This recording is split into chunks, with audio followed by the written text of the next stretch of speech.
The Bible is often treated as a timeless book of wisdom. People place it on a pedestal as if every word inside was carefully chosen by an all-knowing mind. But when you actually read through its laws, you can't help but notice how many of them are not just outdated, but completely laughable when judged by today's standards. These aren't just quirky cultural relics.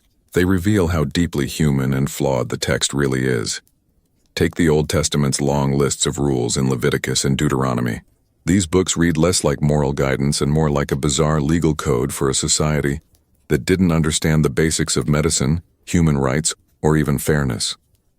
For example, Leviticus 19:19 bans wearing clothes made of two different fabrics. So if you're wearing a cotton polyester blend shirt right now, you'd technically be breaking God's law. Today that sounds absurd, but back then, fabric blending wasn't even possible the way it is now. This was about marking identity, keeping a group pure through arbitrary restrictions. The problem is that people still hold this book up as sacred law, while picking and choosing which parts to ignore. Food laws are another area that highlight how strange and impractical these so-called divine rules were. Leviticus 11 bans shellfish, pork, and even rabbits. You might hear defenders argue these laws had health benefits, but that doesn't hold up. If an all-knowing God wanted to protect people from disease, why not explicitly mention bacteria, sanitation, or hand-washing?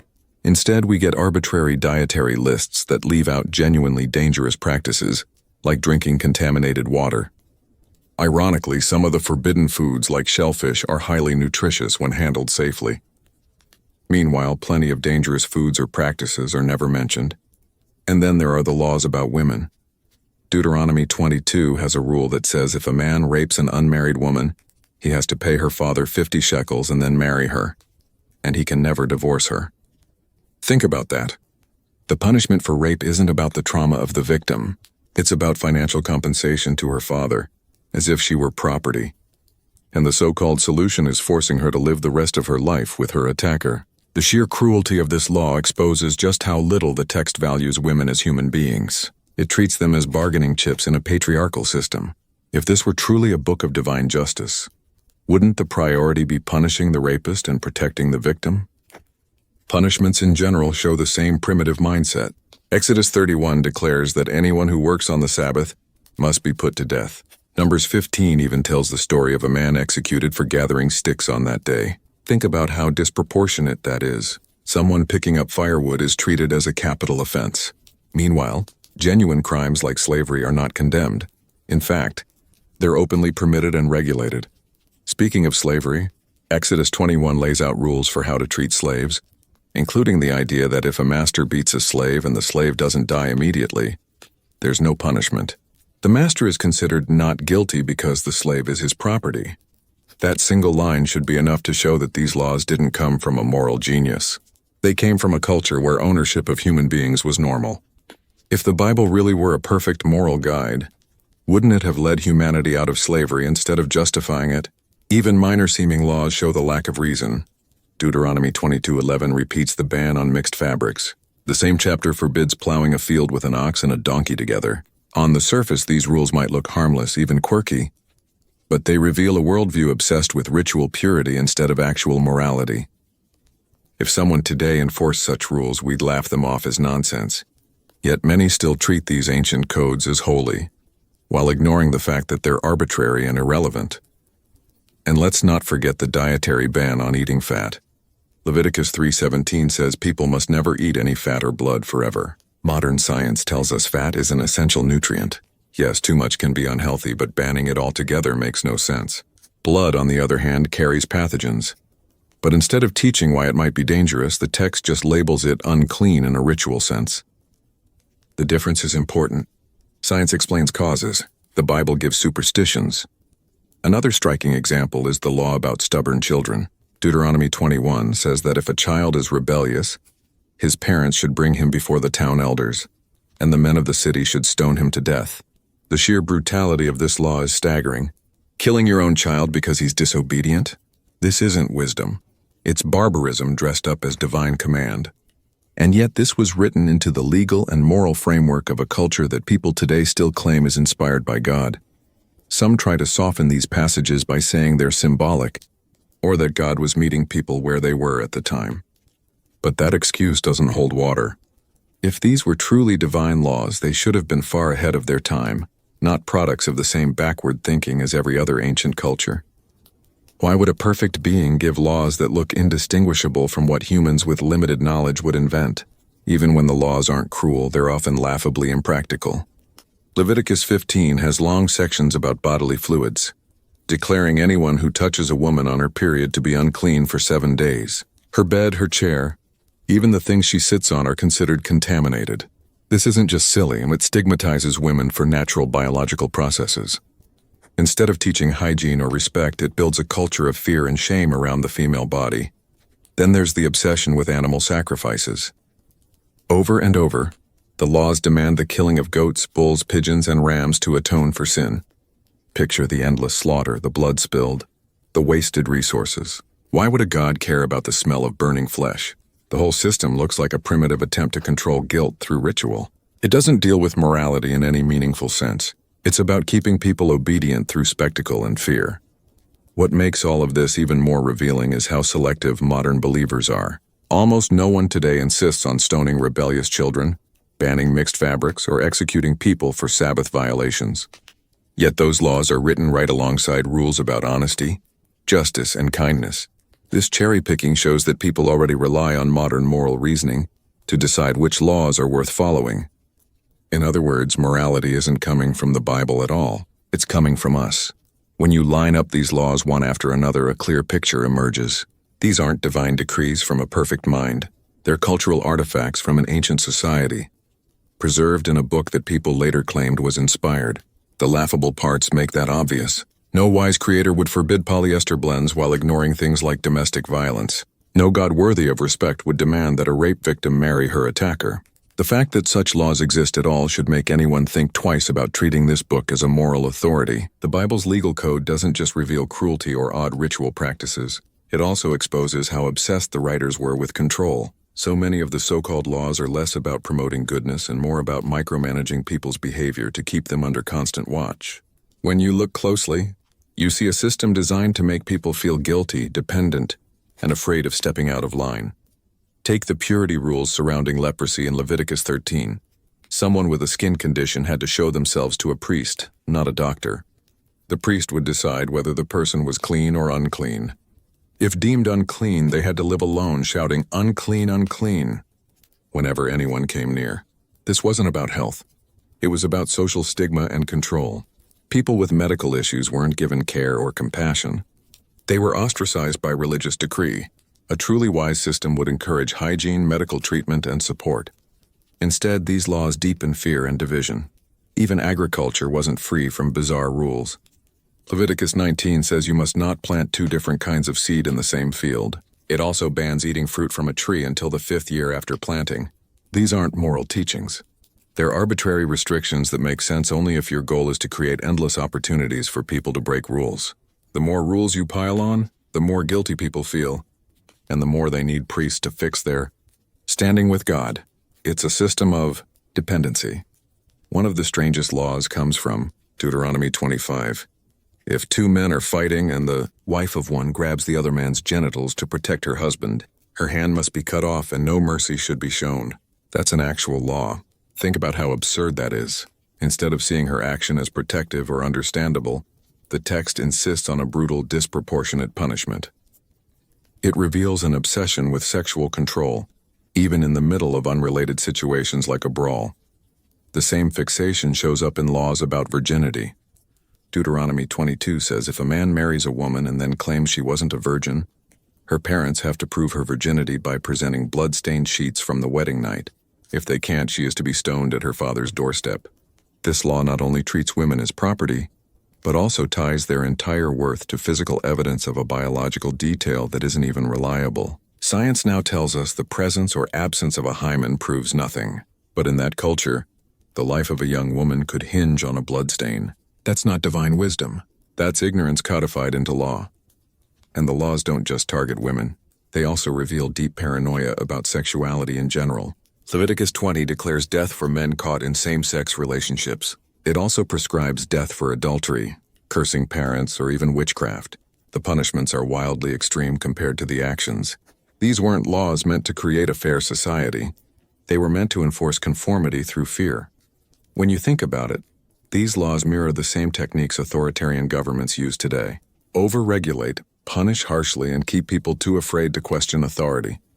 Instead of lifting people toward greater freedom and dignity, the Bible's laws lock them into a rigid system where nearly everything can be a sin. That's not the mark of higher morality. It's the mark of human rulers trying to maintain control. It's also striking how these laws contradict each other. For example, Exodus 20, the 10 Commandments, says, "Thou shalt not kill." Yet in Exodus 32, Moses commands the Levites to kill 3,000 people for worshiping a golden calf, and this act is praised. How can a law against killing coexist with divine approval of mass slaughter? The contradiction exposes the law for what it is, not a universal moral truth, but a selective rule that can be bent when convenient.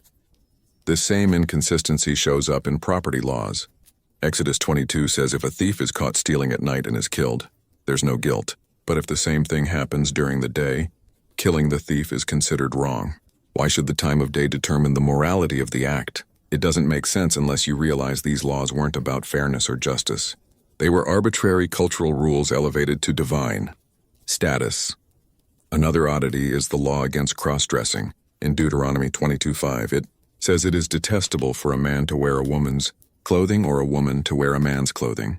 Why would a universal moral guide care about wardrobe choices? This isn't about morality. It's about preserving rigid gender roles in an ancient society.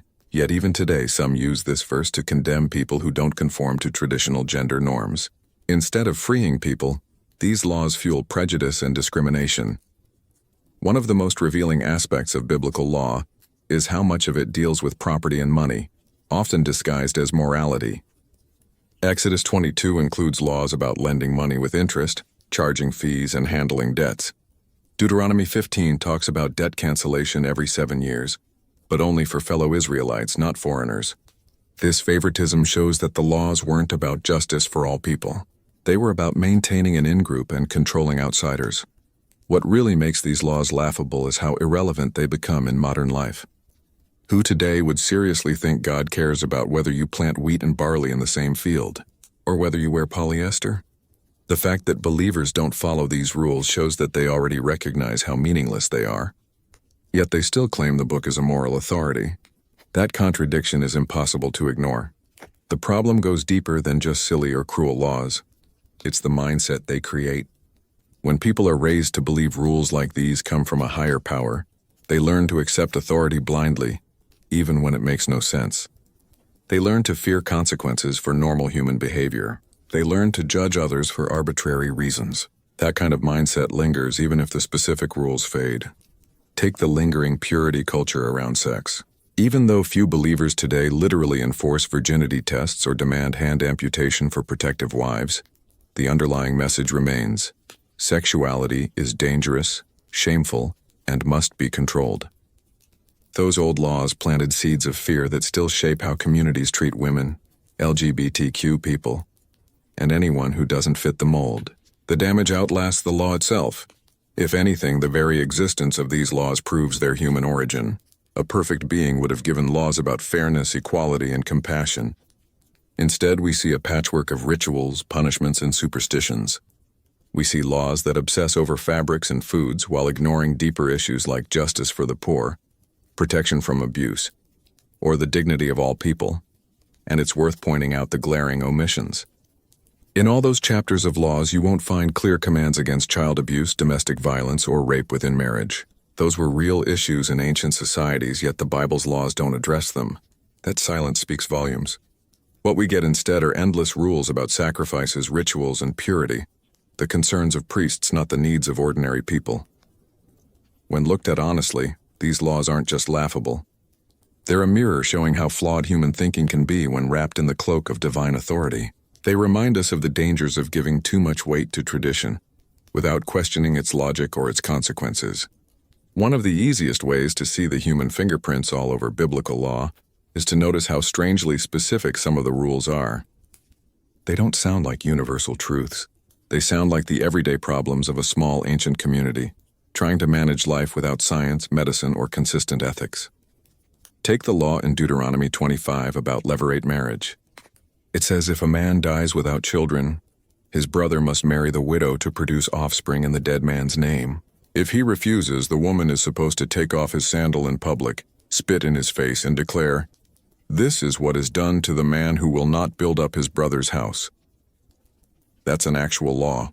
And while it might have made sense in a culture obsessed with lineage and property, it completely erases the woman's choice. Her role is reduced to being a tool for preserving her husband's family line. That's not morality. That's inheritance law masquerading as divine command. Then there's Deuteronomy 23, which says no man with crushed testicles or a severed penis may enter the assembly of the Lord.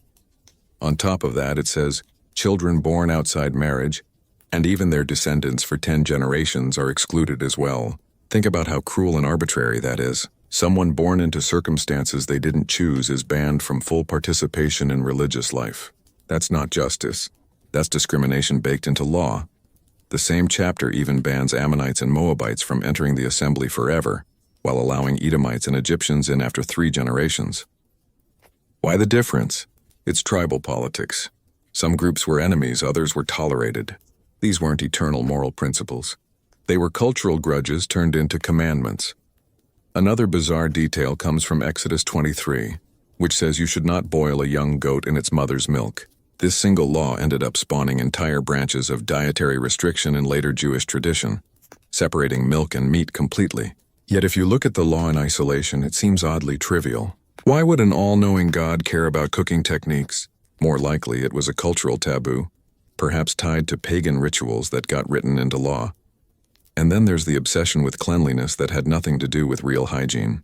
Deuteronomy 23 instructs soldiers to carry a shovel, so they can bury their excrement outside the camp, because God walks in your camp. While burying waste is practical, the reasoning isn't about disease prevention. It's about not offending a deity with your bodily functions. Once again, a practical need gets twisted into superstition instead of reason. Another overlooked set of laws involves agriculture and festivals. Leviticus 25 describes the year of Jubilee, when every 50 years land is supposed to revert back to its original owners and slaves are set free. On paper, that might sound progressive, but think about it practically. A family could build up wealth and stability, only to lose it because of an arbitrary timeline. And it wasn't universal freedom. Foreign slaves didn't benefit. The law wasn't about justice for all. It was about resetting the system for one specific community. What really strikes you is how inconsistent these laws are with modern notions of justice. For example, Exodus 21 allows a man to sell his daughter as a servant. If she doesn't please her master, he can let her be redeemed, but he can't sell her to foreigners. The law doesn't even question whether it's moral to sell your daughter. It only sets boundaries around the transaction. That's not divine morality. That's a society trying to regulate its own exploitation. Another revealing passage is Numbers 5, which describes a ritual for testing whether a woman has been unfaithful. The priest makes her drink bitter water mixed with dust from the tabernacle floor. If her belly swells and her thigh wastes away, she's guilty. If nothing happens, she's innocent. This isn't just laughable, it's dangerous. It's a magical test designed to terrify women and reinforce male control. Instead of requiring evidence or fairness, it relies on superstition and humiliation. When you step back, a pattern emerges. These laws are obsessed with controlling bodies. Women's bodies, slaves' bodies, sexual bodies, even the bodies of animals. They're not concerned with building justice or compassion. They're concerned with power. And power works best when it looks unquestionable, when people believe it comes from beyond human authority. That's why these human-made rules were framed as divine law. But here's the thing. Even in ancient times, people must have known some of these rules were absurd. Why else would prophets and reformers keep rising up to call people back to true faith? Why else would communities constantly need reminding to follow the laws? If they were genuinely wise and beneficial, people wouldn't need so much pressure to obey. The endless repetition in the text itself, do this, don't do that, follow these rituals, suggests resistance. It suggests people were questioning and ignoring rules that made no sense. In modern psychology, there's a term for this: cognitive dissonance. When people are told a law comes from God, but the law is obviously unfair or impractical, they feel a mental clash. To resolve it, they come up with justifications. They say the law was symbolic, or it had hidden wisdom, or it applied only back then. These Rationalizations let them keep believing the book is divine while ignoring the parts that contradict their moral instincts. That's why these laughable laws still matter today. They show us how far people will go to defend tradition, even when the tradition is indefensible. And they highlight something important about morality. We already have an inner compass that tells us these rules are wrong. Otherwise, people wouldn't be bending over backwards to explain them away. Take slavery again. Almost no modern believer would argue openly that slavery is good. Yet the Bible's laws about slavery are clear and specific. They're not condemnations. They're instructions on how to do it properly. If people today reject those laws, it's not because the Bible changed. It's because human moral reasoning evolved. And once you admit that, you have to face the obvious. Morality doesn't come from these laws at all. Another angle worth noticing is how these laws shaped society beyond religion. Many of the restrictions around purity, sexuality, and gender roles still echo in laws and cultural norms today.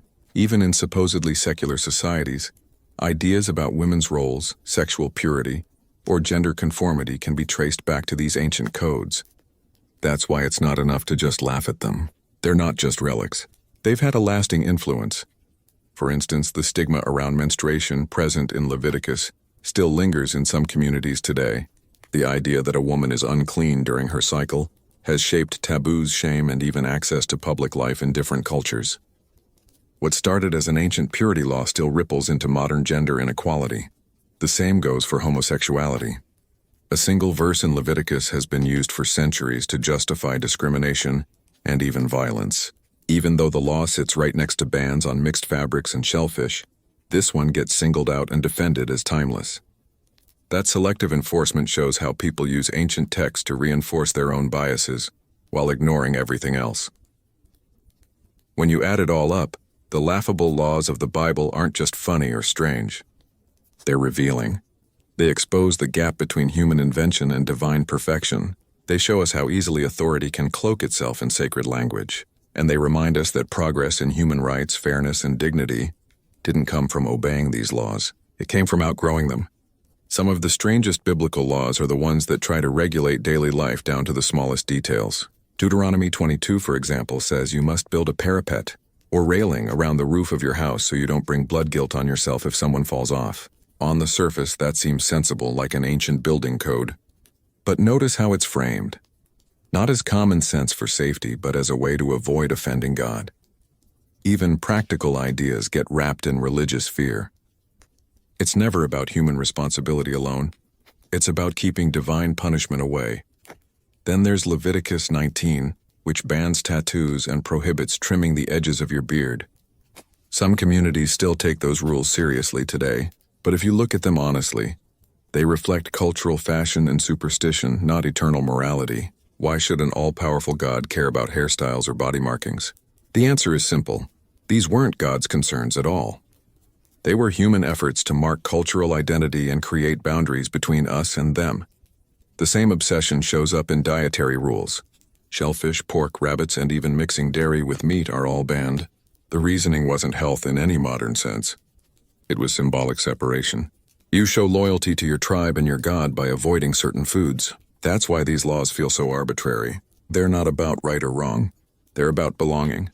And yet, centuries later, many people still cling to them as if avoiding bacon or shrimp somehow demonstrates virtue.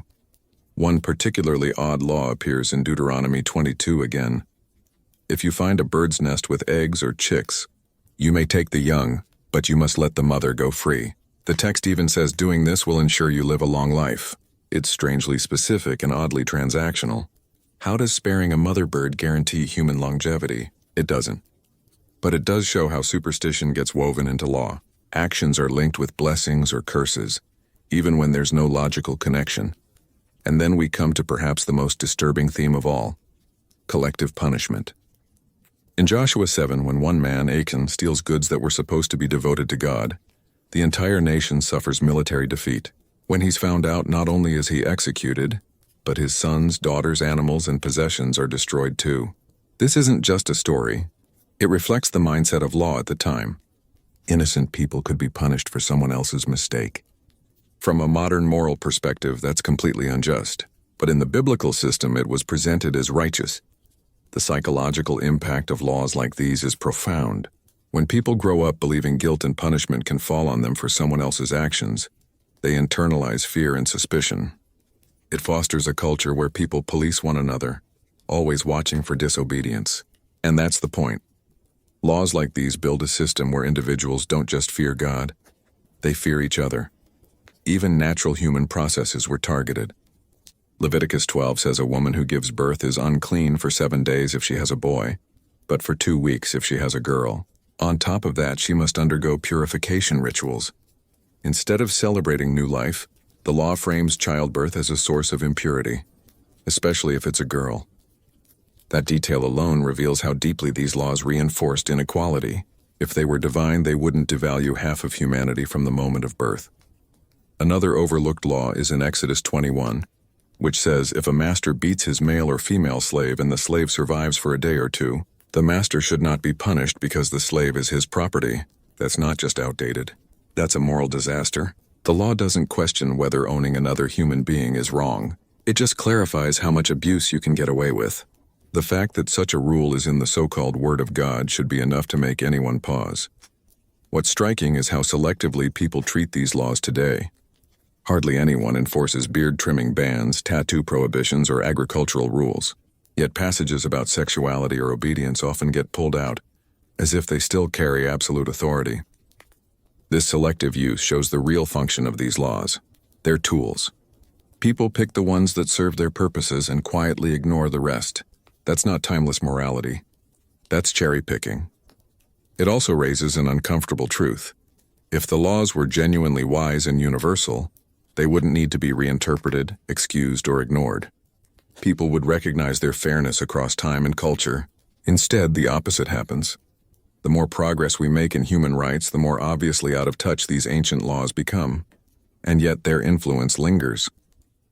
The idea that women must be submissive, that sexuality is dangerous, that outsiders are unworthy, that suffering is deserved. All of these traces come from a legal code written thousands of years ago by people with limited understanding of the world. The danger isn't that these laws are still enforced in every detail. The danger is that their spirit still shapes how many communities think and act. From a sociological perspective, the laws functioned to stabilize a fragile society. They unified people through shared rituals, clear boundaries, and harsh enforcement. But what stabilized them then now shackles us.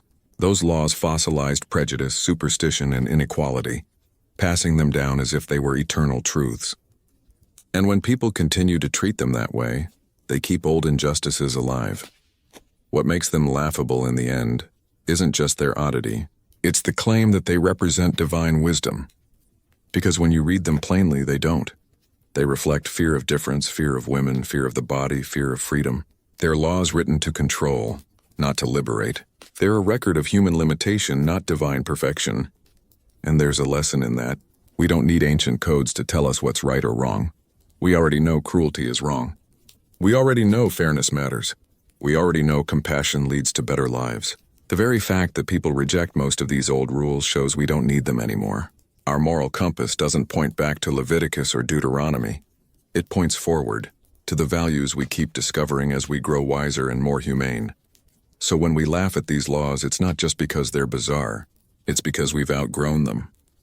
We've moved past the days when boiling a goat in milk or trimming a beard could determine your standing with God. What matters now is what kind of people we choose to be without the weight of superstition. And that's something no ancient law can decide for us.